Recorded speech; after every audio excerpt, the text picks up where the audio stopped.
ఓ ముగ్గురు అత్యాచారం చేశారు. ఆ దారుణం అంతా ఆయేషా వీడియో తీసింది సార్.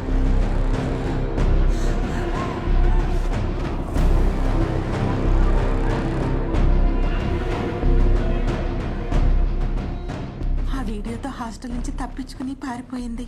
ప్రసాద్ తర్వాత చెప్పాడండి, ఆయేషా కలిసిన వ్యక్తి పేరు సాదిక్ హాసన్ అని. టపాచా బుత్రాలో పెద్ద రౌడీ షీటరు. పేదలకి అనాథలకి సాయంగా ఉంటాడని పేరున్న వ్యక్తి అంట సార్. కొంతమంది పెద్ద పెద్ద పొలిటీషియన్స్కి పోలీస్ ఆఫీసర్లకి అతనంటే గిట్టదంట సార్. ఆ వీడియోతో అతని దగ్గరికి వెళ్ళిందండి ఆయేషా.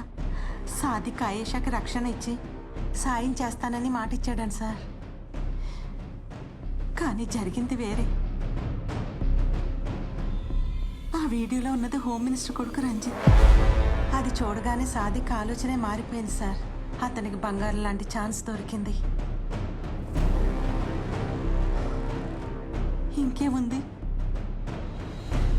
సాదిక్ హోమ్ మినిస్టర్కి టచ్లోకి వెళ్ళాడండి.